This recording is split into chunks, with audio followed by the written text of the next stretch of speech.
Bueno, muy buenas noches a todos ustedes. Bienvenidos hoy al día esperado realmente por todos y yo creo que en el mundo entero. Hoy tenemos un gran invitado y vamos a entrar en materia del tema. El tema es, como ustedes ya saben, el análisis del primer debate presidencial en los Estados Unidos entre Donald Trump y Joe Biden.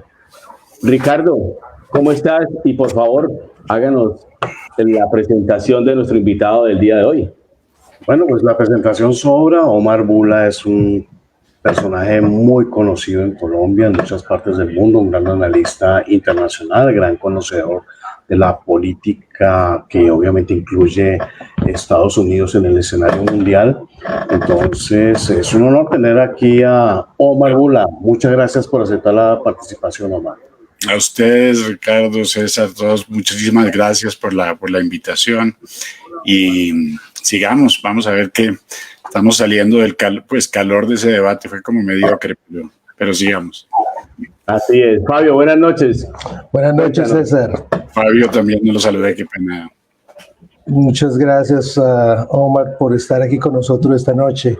Y sí, empecemos a hablar un poquito del tema del debate de hoy, porque pues yo me quedé con muchas ganas de oír muchos temas que no se trataron y creo que el primer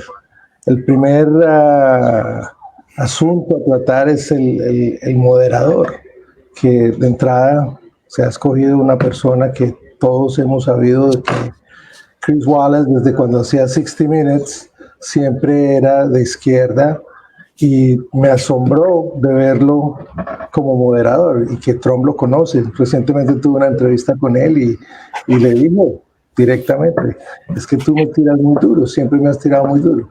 Entonces que lo hayan escogido a él ahora de moderador, sabiendo que es un mamerto, siempre lo ha sido, pues hay tantos otros que trabajan en Fox. Simplemente porque trabaja en Fox no quiere decir que es una persona de derecha o conservadora, simplemente que está infiltrado en Fox, habiendo personas como Sean Hannity que pudo haber sido moderador. Sí, a mí me gustó Wallace, y me gustó Wallace por la sencilla razón de que se pone en evidencia esa conspiración en contra del presidente Trump. Se puso en evidencia que el debate no era de Trump contra Biden, sino de Wallace, Biden contra Trump. 2 contra 1. Sí, y la media representada en Wallace pues quedó muy bien representada. Doctor Omar, cuéntenos, ¿qué opinan sobre el moderador? Pues antes de hablar del moderador del debate, se me hizo un debate muy inconsecuente en general. Me parece que primero hablemos del nivel del debate. El nivel del debate, que no depende solo del moderador, pero mucho del moderador, fue, si uno lo compara con debates del pasado, definitivamente fue bastante mediocre. Esa fue la palabra que dije al principio. Los temas fue muy interrumpidos, se interrumpieron además porque había muchas mentiras, ¿no? Sobre todo, y eso lo digo claramente y lo puedo fundamentar, de la parte de Biden sobre la economía, la mentira que dijo sobre los militares, etc. Ahora, el moderador Chris Wallace es conocido desde hace mucho tiempo tiempo dentro de Fox por ser un poco jabonoso. Por jabonoso digo, me refiero a que no pasa por estados de metamorfosis, porque cuando entrevistó a Trump era uno y hoy era otro, ¿no es cierto? Ellos se acomodan a las situaciones. Ahora, yo no sé él va a moderar todos los debates, no sé si es así, él fue el que invitó al próximo, no sé si los moderará, ¿no? No. Pero la gran mayoría van a ser moderadores demócratas. Ah, ya. Nuevamente, sí. Bueno, sea como sea, yo creo que la partida está muy jugada y lo que la gente esperaba era que Biden se equivocara y realmente yo creo que no fue realmente fluido. Yo creo que hay que ser objetivo, ¿no es cierto? Sí. No hubo los gaffes que cometía siempre de los 180 años por allá y no sé qué, todos esos errores que comete permanentemente. Y eso por lo menos hay que aceptarlo. Desde el lado del Trump, me parece que las interrupciones eran justificadas a pesar del formato del debate, porque es que había unas mentiras demasiado grotescas de parte del lado de Biden, definitivamente. Ahora, yo creo que lo importante de estos debates en realidad es si cambian o no cambian la opinión de las personas. Lo que la prensa va a decir del debate es lo mismo que dice de lo que pasó ayer y lo que pasará mañana, ¿no es cierto? Toda la prensa contra Trump hablará pésimo de Trump. Trump mismo lo dijo, la prensa va mal de mí y bien de usted, le dijo a Biden. Lo importante aquí es el cambio en la opinión de voto, ¿no es cierto? Y los independientes. Y yo creo que en ese sentido no hubo un gran avance hoy de ningún lado. Realmente lo que hicieron fue reafirmar sus posiciones de los dos lados. Como les digo, el debate fue muy cortado, los temas no se alcanzaron a desarrollar bien porque había además acusaciones permanentes de un lado hacia el otro sobre cualquier tema que surgía, lo que hizo que el debate fue muy fragmentado, no muy interesante, sinceramente, muy previsible a mi modo de ver, ¿no es cierto? La crónica de un debate medio anunciado, menos las gaffes de Biden que no se dieron. Ahora Biden fue muy... claramente seguía el libreto del político clásico, el de mirar directo a los ojos en la cámara, por la cámara, el de hablar con la retórica típica democrática. Yo siempre he dicho que Trump no es el gran orador, ¿no es cierto? Y yo creo que eso no es una sorpresa para nadie. Trump y la gente que le gusta a Trump no es porque es orador o no es orador, sino porque hace lo que dice, ¿no es cierto? Y eso es un hecho. O sea que Trump tiene muchos más hechos de su lado. Él ahora tiene que manejarlos bien dentro de esa dinámica de debate con Chris Wallace, que como ustedes dicen, si fue la pregunta sobre el clima, por ejemplo, fue una pregunta muy, muy venenosa, ¿no es cierto? Él lo quería llevar hasta el punto de decirle, yo no creo en las causas del cambio climático, y Trump muy inteligentemente le contestó, sí, el dióxido de carbono contribuye, sí, de alguna manera debe contribuir, y se le fue, ¿no? Se le fue por ahí, pero él quería ponerlo contra la esquina.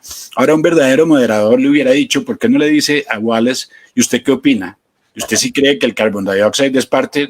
¿Y por qué no dice, no, hay científicos que piensan en de otra manera?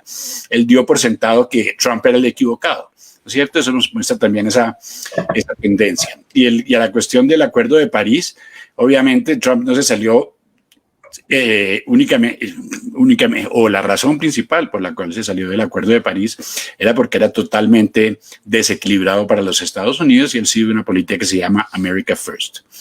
Eso es básicamente muy inconsequent, very not consequential, como dicen los anglófonos. Esperemos otro debate.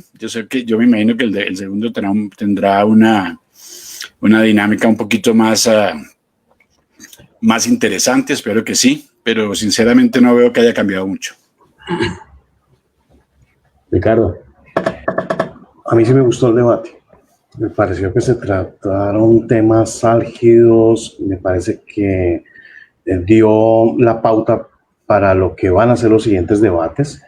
Yo creo que Trump va a insistir muchísimo en el tema de la financiación y los dineros que le llegaron a la familia Biden. Va a mostrar que es un traidor a los Estados Unidos. Se vio que esta pregunta y estas anotaciones de Trump desajustaron a Biden muchísimo. Vemos que Biden va a atacarlo por el lado del racismo, porque no se manifestó, dice él, ante la supremacía blanca. Y yo creo que Trump en algún momento va a tener que decir que los creadores de estos grupos de supremacía blanca, como el Ku Klux Klan, fueron precisamente el Partido Demócrata. Yo creo que es un as que va a tener en la manda. Lo acusaron también del mal manejo del COVID, pero yo también creo que hay que esperar cifras sobre el estado definitivo de cómo afectó la pandemia, entre comillas, a Estados Unidos. A mí me gustó mucho porque estamos viendo los dos flancos, todo en la media, toda la izquierda contra Trump, y Trump pues defiende muy bien. A mí me gustó. Fabio. Yo me quedé con ganas de escuchar a Donald Trump, de que nos contara un poquito más sus logros. No lo dejaron verdaderamente desarrollar sus logros. Él tiene muchas cosas, por ejemplo, cuando empezaron a hablar del tema de Affordable Care Act y el seguro privado, y el hecho de que había reducido los costos de varios medicamentos, el hecho de que ha pasado varias órdenes ejecutivas en el área del plan de salud. Él sí necesita desesperadamente ahora en este momento de expander ese plan y claramente comunicarlo, porque es algo que fue una promesa de campaña y que no ha sido capaz de articularlo de una manera elocuente. Sí ha hecho pedacitos y pedacitos, pero lo que tiene que hacer es ponerlo todo junto y demostrarle al pueblo americano que sí tiene un plan descrito, que lo tiene bien delineado, y explicárselo a todo el pueblo norteamericano, porque están esperando. Eso es una de las cosas que veo yo que él puede mejorar.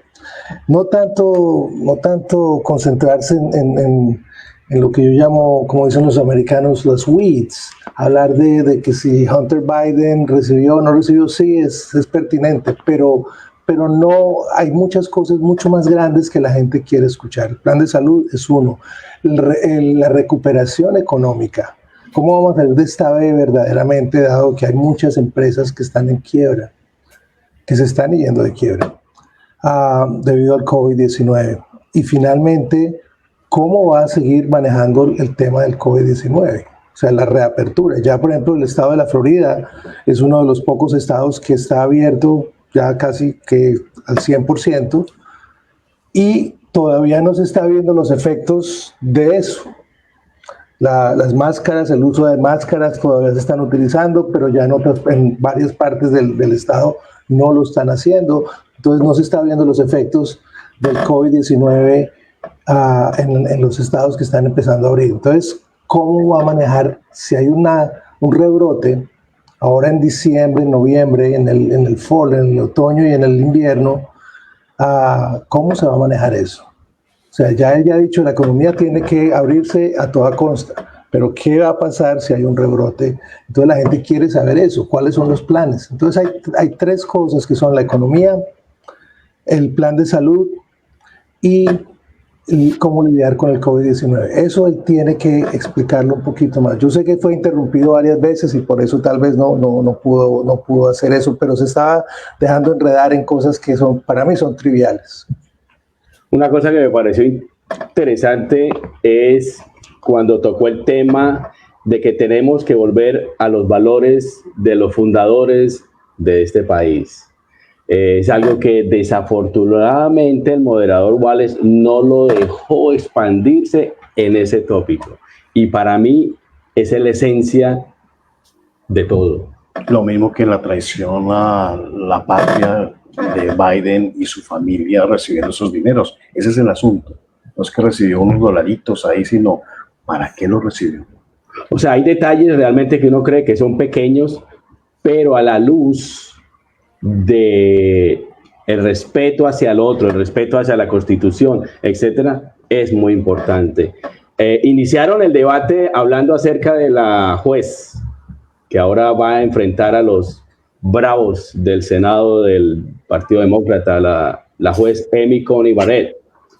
Obama también comentó en el sentido de que él le dice a los demócratas que le pongan toda la zancadilla para no dejarla nombrar. ¿Qué opinó Omar? ¿Qué opina Omar? De Barrett. Pues yo creo que pues de ella me parece que tiene un récord excelente, me parece que ya no, pues por lo que he visto me parece que es una buena selección. Ahora Trump tenía razón, él dijo, él lo escogió, porque el argumento, y eso fue una parte que tal vez de las pocas que me gustó, fue el hecho de que Biden dijo que el argumento era que la gente tenía que pronunciarse con respecto a esa juez. Y Trump dijo, la gente ya se pronunció, a mí me eligieron por 4 años, no por 3 años y 10 meses, ¿no es cierto? O sea que él está ya, es legítimo y fue elegido por 4 años hasta el último día, hasta diciembre 31 de este año. En ese sentido eso es importante. Ahora, yo creo que hay que acordarse que todos estos temas pierden su significado esencial por cuestiones políticas, ¿no es cierto? Entonces, porque en el caso, en el pasado, Obama había hecho el mismo statement, que no podía haber un vacancy en la Corte Suprema y que tenían que estar los 9. Sin embargo, la memoria es corta. O sea que yo creo que esto va a ser una batalla que se va a dar hasta ahí, pero Trump mencionó que inclusive si era después, pero lo seguiría. Yo creo que de alguna manera Trump es más cándido, ¿no es cierto? Y eso le faltó un poquito de picante en cierto sentido. Sobre lo del COVID, yo creo que sobre lo que comentaba Fabio, yo sinceramente, y es un punto de vista muy personal, yo creo que si el 3 de noviembre gana Donald Trump, vamos a saber muchas cosas sobre el COVID que ya se han dicho, pero que no quieren, la gente no quiere dejar salir la superficie. Hay que recordarse que el COVID es la disculpa del mail-in voting, ¿no es cierto? Es por el COVID que hay mail-in voting, y solo por el COVID. No porque de pronto decidieron que mail-in voting era un mejor sistema, ¿no es cierto? Entonces, en la medida en que el temor del COVID se mantenga en alto, el mail-in voting se justifica más, ¿no es cierto? Si llegase a ganar Trump en una victoria limpia, sí, que como estamos viendo la cosa está muy brumosa. Si llegase a ganar Trump, yo creo que hay mucha gente que sabe, sí, que hay una instrumentalización de ese COVID a un nivel totalmente inesperado. O sea que cuando se habla de brotes y rebrotes, hay mucha gente que ha mencionado, y Trump lo ha dicho muchas veces, eso tiene que ver con el nivel de testing, ¿no es cierto? Lo del COVID no está muy claro para nadie aún, ¿no es cierto? Y la prensa, a pesar de tanta contradicción que ha habido de científicos de todo tipo y de todas partes del mundo, la prensa es todopoderosa en ese sentido y mantiene los niveles, a pesar de que en el estado, creo que fue de Washington, de 423 casos de COVID declarados, en realidad revisaron, eran solo 410 muertos de COVID, eran 13 los que habían muertos de COVID, ¿cierto? Con una cantidad de efectos, ¿no es cierto?, en este tratamiento del COVID y con esta manera en que lo infla la prensa. Yo creo que eso es importante. Yo creo que Trump se va a mantener hasta noviembre 3 y dependerá de su victoria el que sepamos más sobre este COVID y sobre verdadera intencionalidad. Yo estoy convencido de que hay una intencionalidad detrás del COVID y que no es una enfermedad que simplemente se mide inocentemente con las estadísticas del CDC o whoever it is, porque todos los días están descubriendo casos y no solamente el tipo de examen, las ganancias de los hospitales. Mejor dicho, no quiero hablar del COVID ahora, pero hay miles de dudas. Desde mi punto de vista, en este momento el COVID es importante en la medida en que justifica el mail-in voting, full stop. ¿No es cierto? After November 3rd, después de noviembre 3, veremos cuán importante es el COVID y veremos si gana Trump. Ojalá se destapen mucho de la farsa que ha habido detrás de esta pandemia.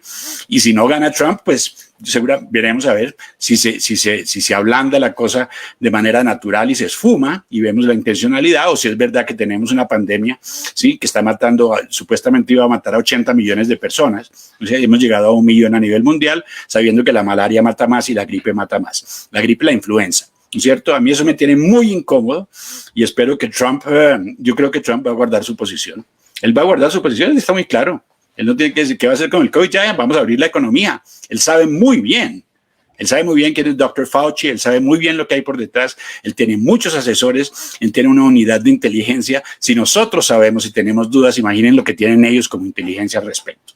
O sea que el COVID en este momento para mí es simplemente instrumental para poder vehicular ese mail-in voting. Y el mail-in voting es la vehiculación del fraude, porque además los correos mismos no tienen la capacidad para lidiar con esas cantidades de mail-in voting.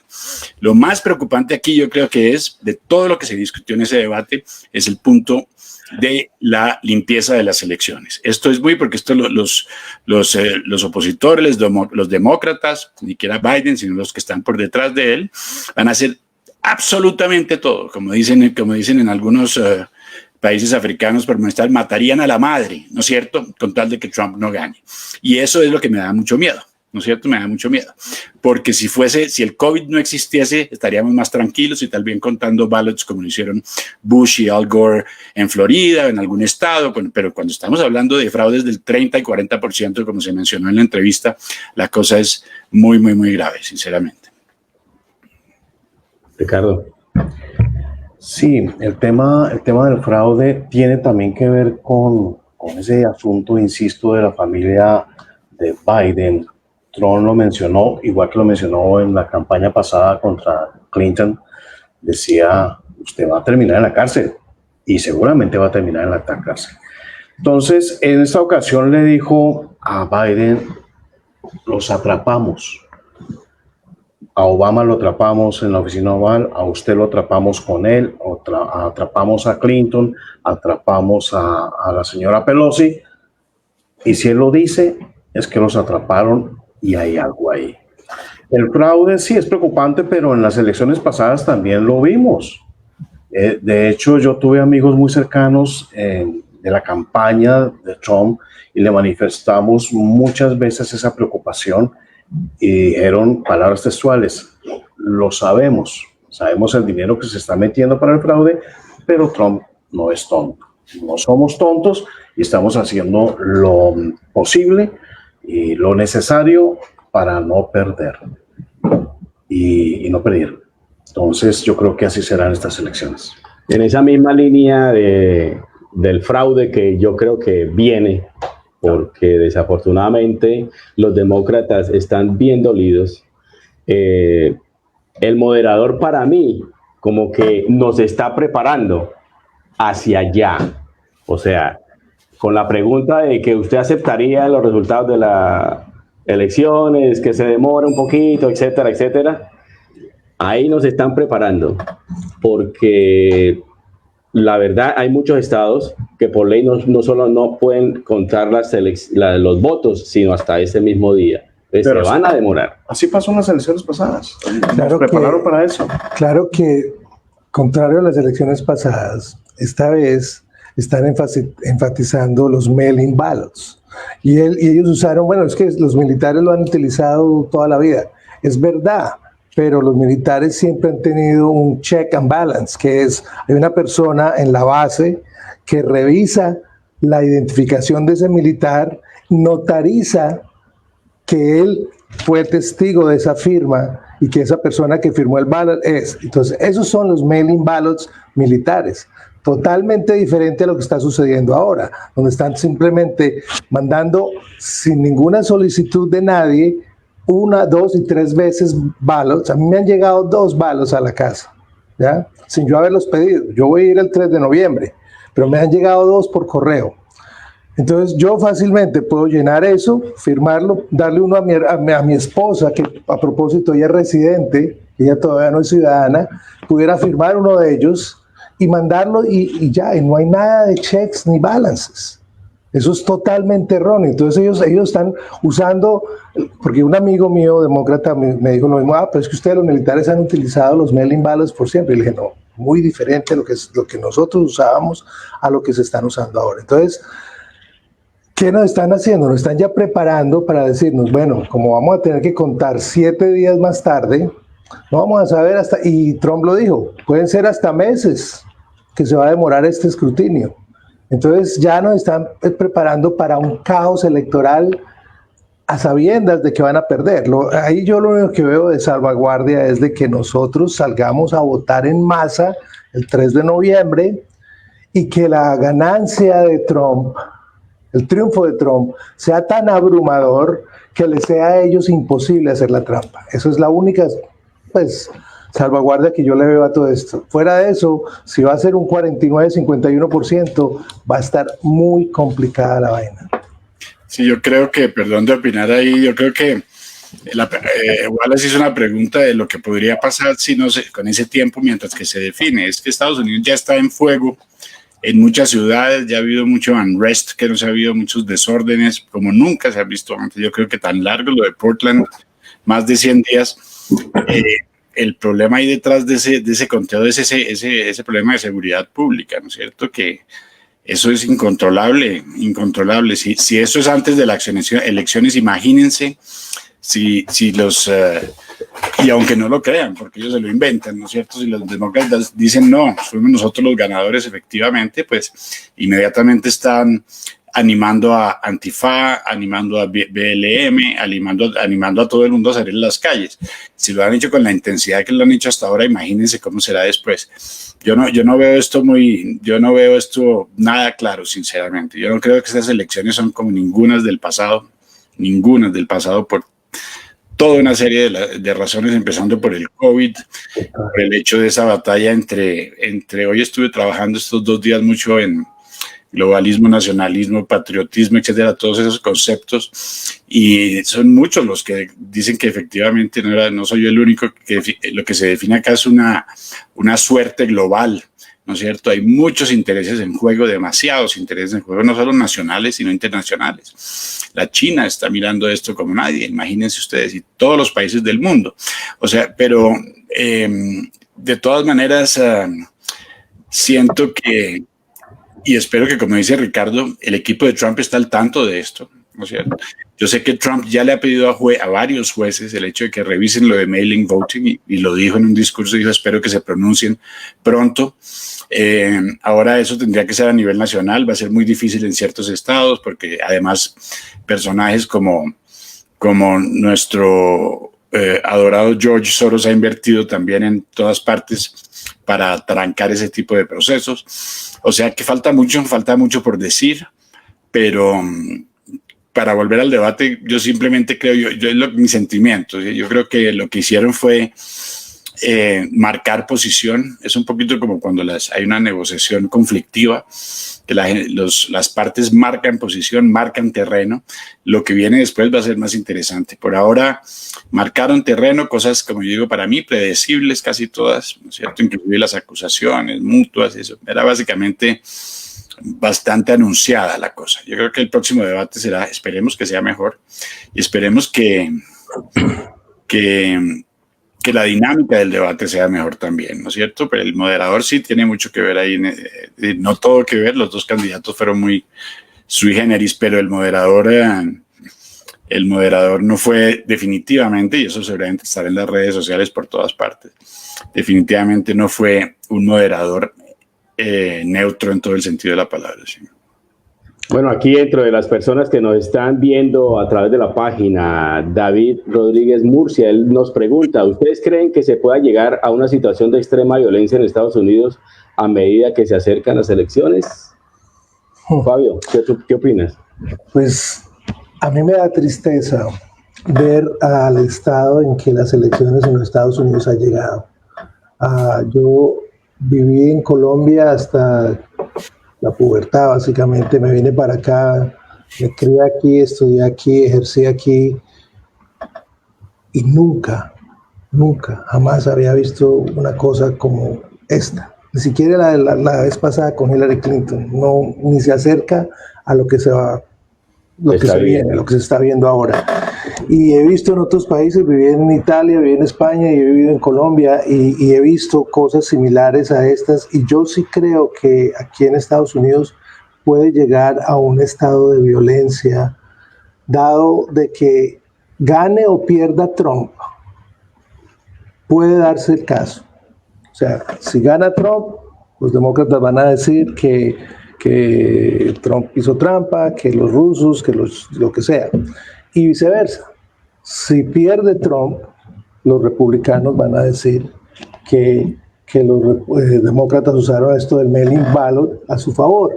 Entonces ya de entrada, o sea, estamos como norteamericanos, estamos ya perdiendo, ya estamos llegando a las elecciones perdiendo.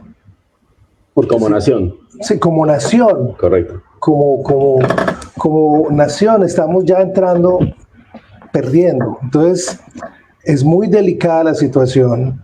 Entonces lo que pasa el 4 de noviembre va a depender mucho de cómo se comunique los resultados de las elecciones. Ya lo dije anteriormente, si es una ganancia abrumadora, pues de pronto, y sin embargo ellos ya dijeron, Antifa ya lo dijo, que van a incendiar el país.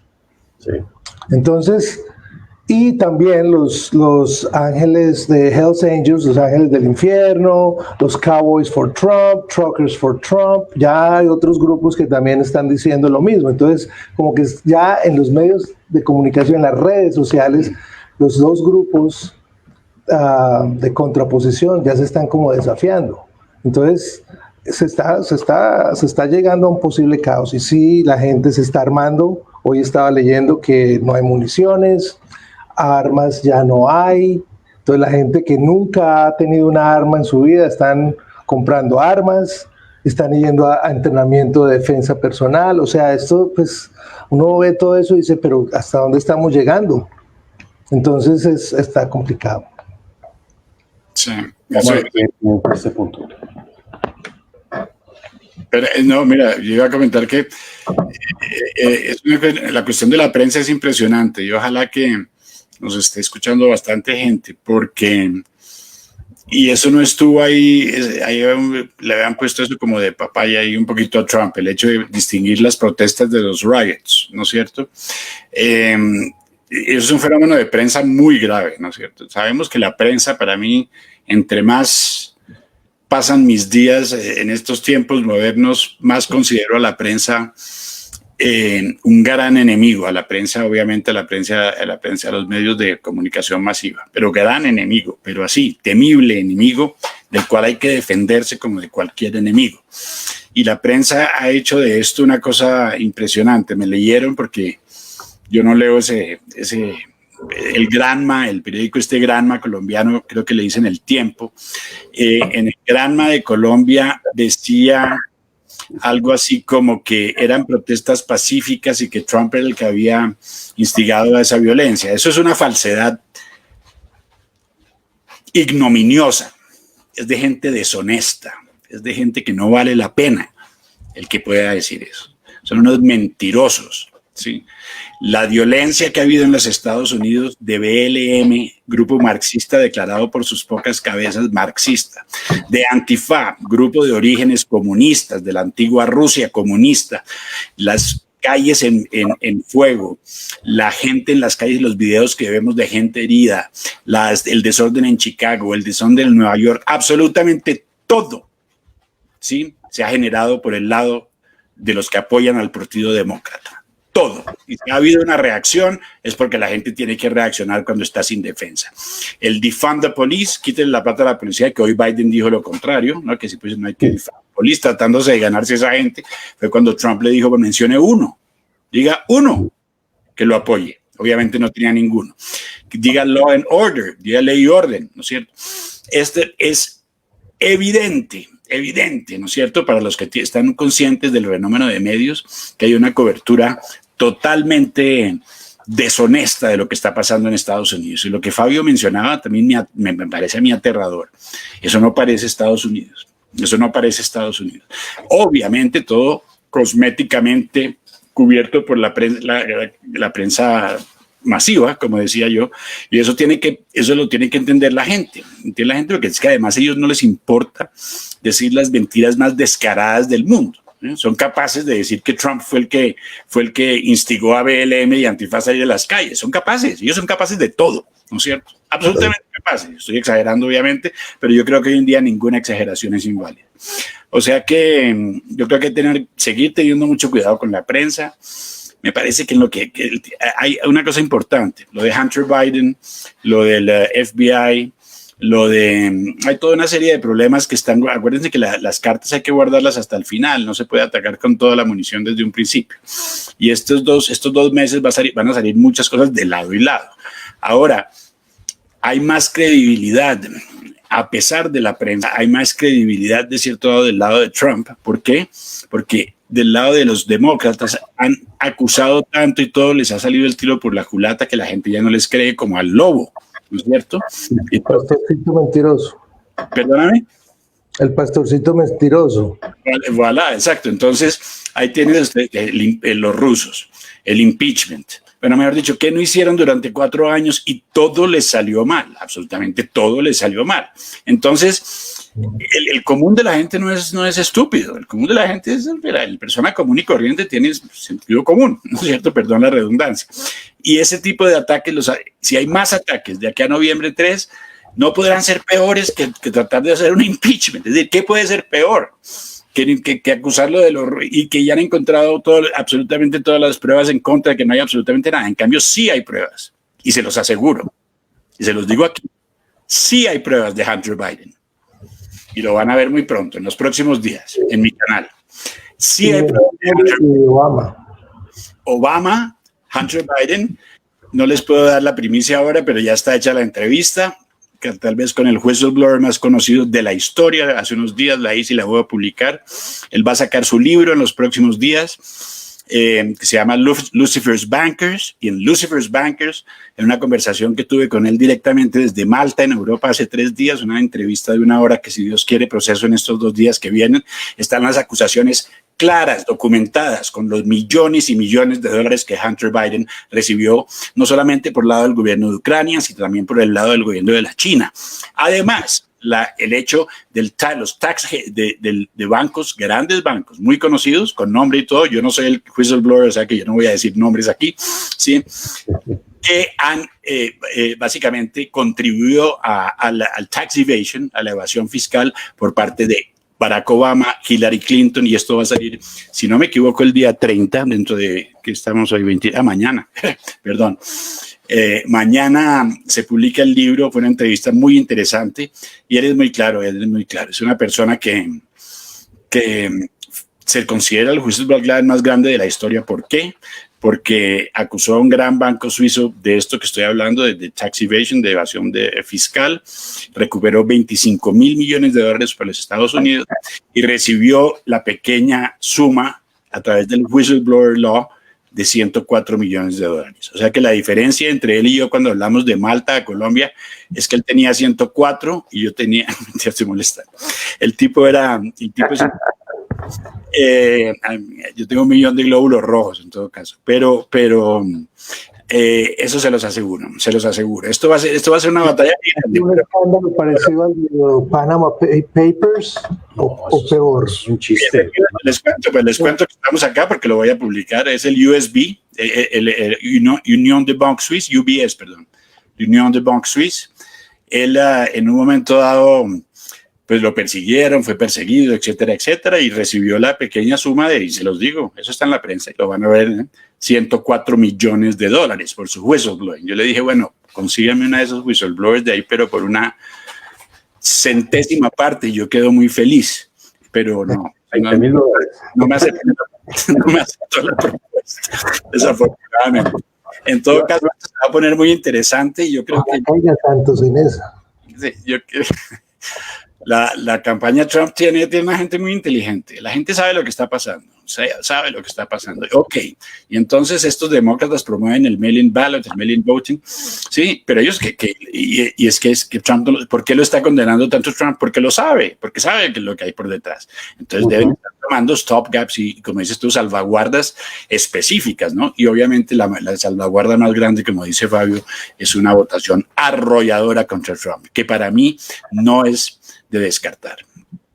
No es imposible, o sea, es muy factible.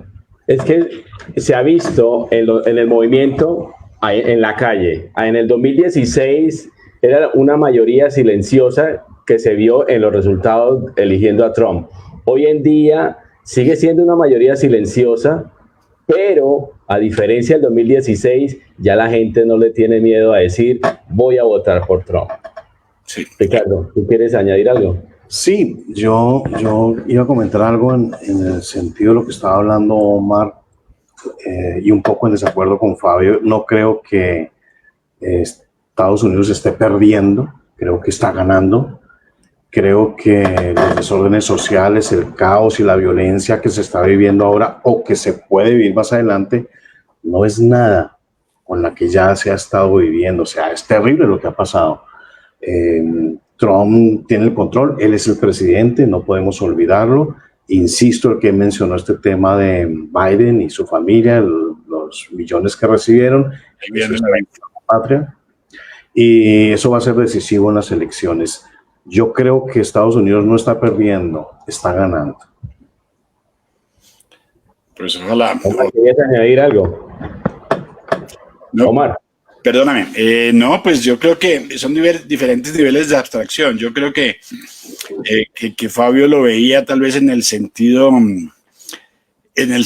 más de civilización, ¿no es cierto? De un debate civilizado, donde se discutan temas sustanciales que en serio afecten la vida de cada quien, como lo que tiene que ver con Obama, como lo que tiene que ver... y yo creo que Trump en ese sentido ha sido bastante bueno publicando sus resultados en términos de los niveles de desempleo más bajos para todos los grupos étnicos, en términos de la reducción en los precios de los farmacéuticos.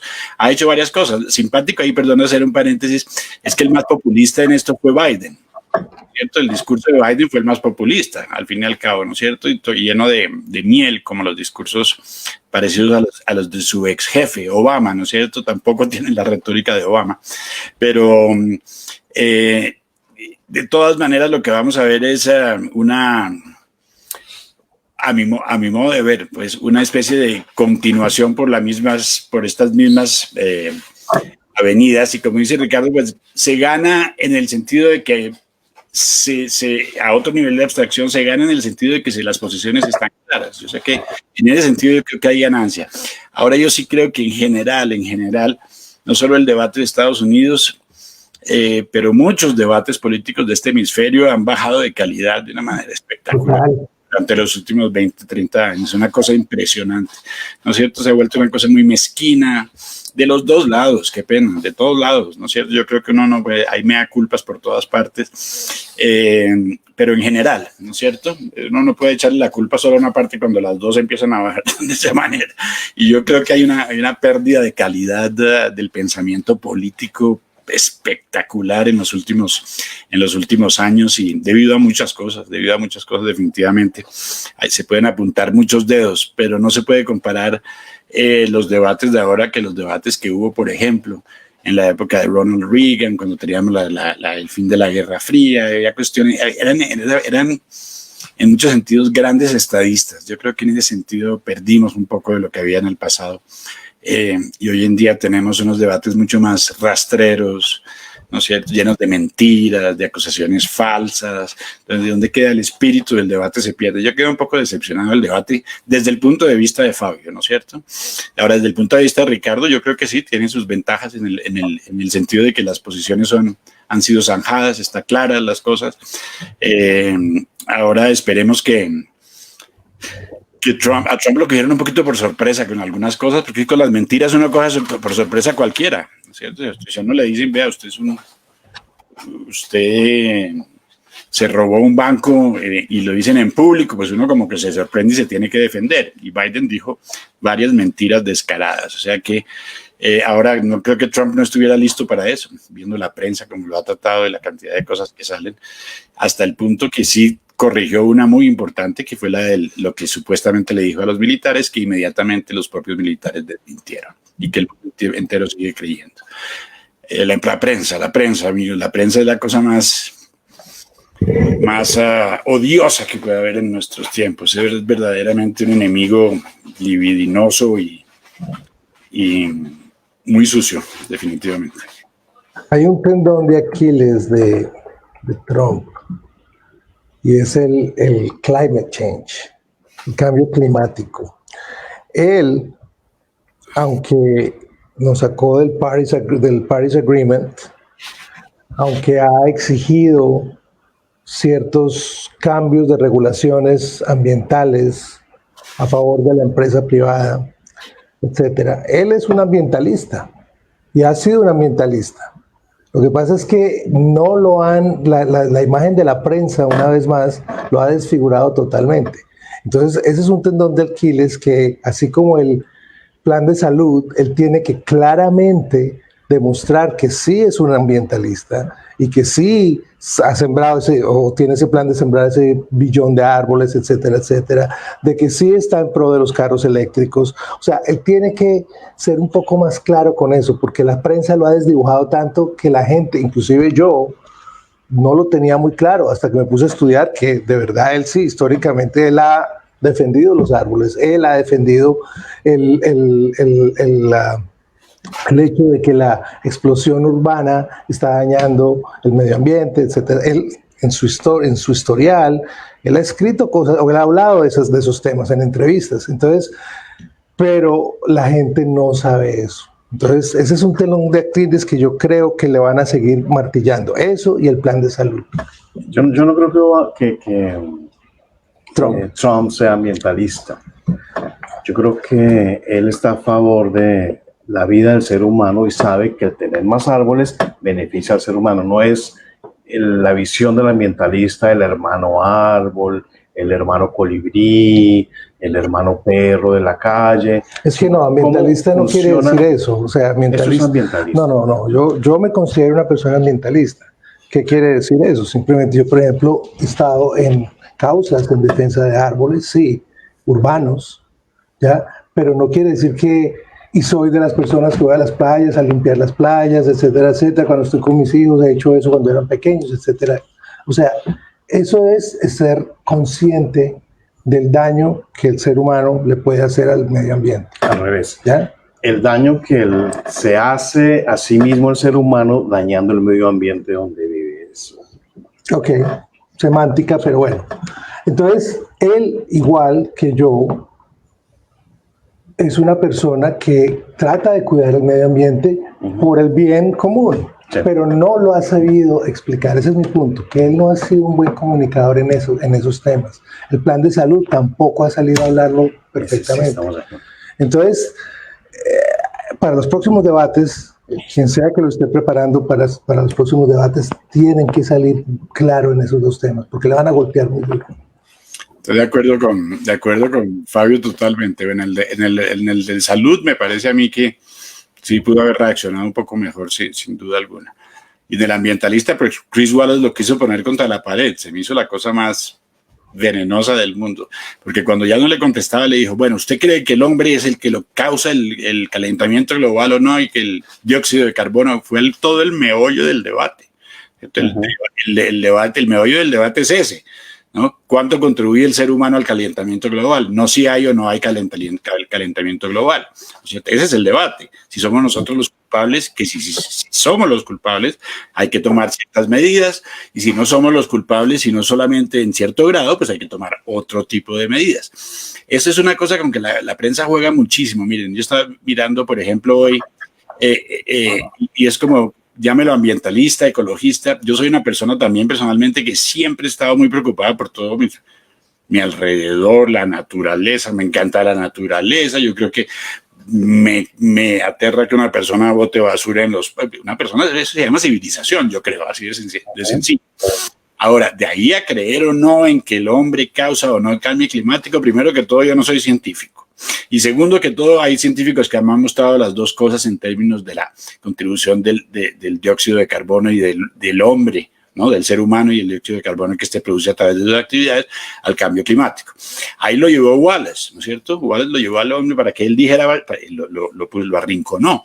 Él reaccionó muy bien, como mencioné anteriormente, diciendo sí, hasta en cierto grado tienen que contribuir, pero después le sacó también muy bueno el chiste de los cows, de las vacas y de la cosa, etcétera, etcétera. El hecho es que desde el punto de vista político, sí tiene que estar, yo habría tenido un texto listo, ¿no es cierto? O una frase muy lista para eso, porque si eso no lo van a explotar. Y acuérdense que los millennials y los que pueden votar, los más jóvenes que ya pueden votar, son han estado muy bañados de este tema de climate change y del cambio climático.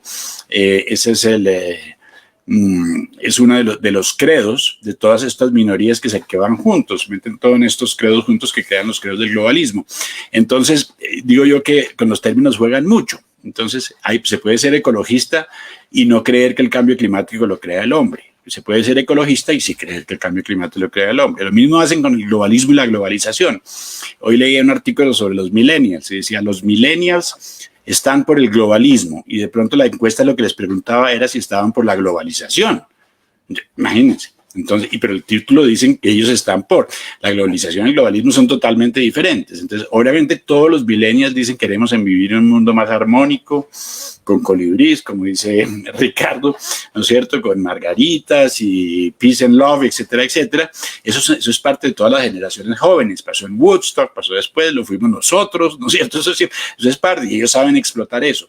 Sí, y ese debate, yo creo que muchos de los debates ya están las posiciones muy marcadas, ¿no es cierto? Esto está tan dividido que me gustaría saber la cifra de independientes. Yo no sé cuántos independientes quedan en todo esto, porque cuando el debate es más civilizado, hay más independientes, porque hay más opinión en juego, ¿no es cierto? Cuando no son simplemente flancos, ¿no es cierto? Ahora que son flancos, pues vamos a ver qué pasa, pero esa es una de las si los demócratas tienen debilidades, sobre todo por los corruptos que han sido en el gobierno de Obama, del propio Biden y de su hijo, etcétera, etcétera, lo que han hecho con el FBI, lo que hicieron con el FBI, etcétera, los puntos flacos, los puntos débiles que tiene Trump, sin duda alguna, el peor, yo diría, el peor de todos es el cambio climático. Y esa es una de las cartas que yo digo que guardan en las que tienen debajo de la manga para sacarlo el último mes, ¿no? Ya lo sacó este señor, pero en términos, si yo fuera la campaña de Biden, yo decía, esa es mi carta final, ¿no es cierto?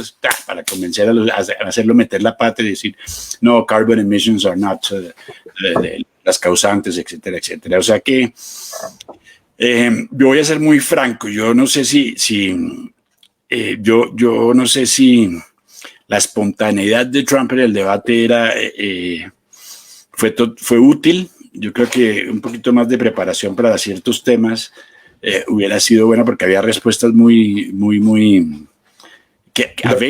disponibles, ¿no es cierto? Simplemente que no las dijo. Lo que pasa es que si él dice, soy ecologista, soy ambientalista, tiene que tomar las premisas del ambientalismo y del ecologismo, que es control de la natalidad, control de la población mundial, sí al aborto, sí a un poco de cosas con las que no se puede estar de acuerdo. Eso es el ecologismo, eso es el ambientalismo. No quiero decir yo, por si acaso me entendieron mal, que no se deba cuidar el medio ambiente, pero no per se, sino en la manera en que contribuya a la supervivencia del ser humano. Por eso él no puede decir soy ambientalista, por eso él no puede decir el ser humano produce la mayoría del dióxido de carbono, porque estaría a favor de la eugenesia, del aborto, del control de la natalidad, estaría en contra de la explotación de hidrocarburos y un poco de cosas que afectarían tremendamente la supervivencia del hombre moderno. Él no es ambientalista, no debería ser ambientalista, sí cuidar el medio ambiente como lo está haciendo. Sí, o sea, estoy de acuerdo con Omar y contigo de que en este tema que es álgido y es un favorito de los millennials, tiene que haber mejor preparación. Donald Trump lo dijo esta semana. A él le preguntaron, ¿y usted se está preparando para el debate? Dijo, yo me preparo todos los días cuando hablo con ustedes, hablándole a la prensa. Uh-huh. Y fue obvio para mí de que no hubo un buen nivel de preparación, porque había muchas respuestas que pudo haber expandido y hubiera quedado en mucha mejor luz de la que salió. O sea, se dejó enredar en las weeds, en las ramas, pudiendo demostrar, hacer un showcase de los programas que él ha hecho. O sea, por ejemplo, hablando del desempleo, demuestre cómo fue que creó esos empleos. ¿Cómo fue que ha empezado a incentivar a fábricas a venir otra vez de vuelta de China aquí a los Estados Unidos? ¿Cómo ha creado centros de aprendizaje para que personas salieran del desempleo y del welfare y sean entrenadas y entren a la fuerza laboral? Eso es lo que la gente quiere escuchar. Y él tiene muchos logros que puede demostrar, pero ahí faltó preparación. Yo espero que esto le haya servido a él para que su equipo lo prepare mejor para los próximos. Tienen 2 debates más, o sea que hay todavía espacio para eso. Yo creo que el comentario de Sun Tzu, nunca subestimes a tu enemigo, nunca. Nunca. Biden esperaban que se iba a equivocar cada 5 minutos, que no iba a acabar las palabras, y que no lo iban a preparar. A él sí lo prepararon. Yo creo que hay que prepararse más, yo sí creo. Personalmente, eso lo mencioné aquí antes de hablar con usted. Sí, así es. Bueno, hemos llegado ya al final del programa de Voces en el Exilio, hoy con un invitado muy especial como es Omar Bula, nuestro gran amigo Omar, que lo vamos a comprometer para el próximo debate aquí en este mismo canal. Muchas gracias, Omar, por el día y por compartir hoy con nosotros.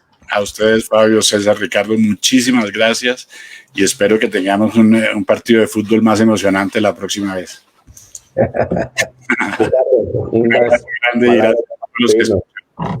No, yo invito a la gente nuevamente a prepararse para el próximo programa, prepararse para votar por Trump.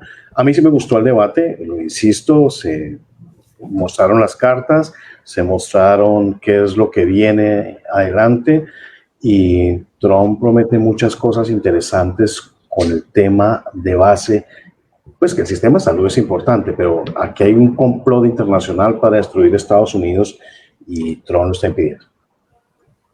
Fabio. Yo quiero exhortar a todos nuestros amigos que nos han venido siguiendo desde el año pasado en Voces desde el Exilio, a que por favor pasen la voz de que nosotros estamos todos los jueves a las 7 de la noche en este mismo canal, hora este de los Estados Unidos, y seguiremos hablando de estos tipos de temas a nivel nacional, a nivel internacional, muchos temas que tengan que ver con Latinoamérica, con Colombia específicamente, y aquí en Estados Unidos. Entonces, por favor, ayúdenos a promover el programa para que sigamos saliendo al aire y teniéndolos a ustedes aquí haciéndonos preguntas e interactuando con nosotros. Muchísimas gracias a todos por estar con nosotros esta noche. Bueno, y el compromiso es este jueves, como lo menciona Fabio, y también el próximo debate los esperamos aquí. Buenas noches. Chao a todos. Cuídense mucho.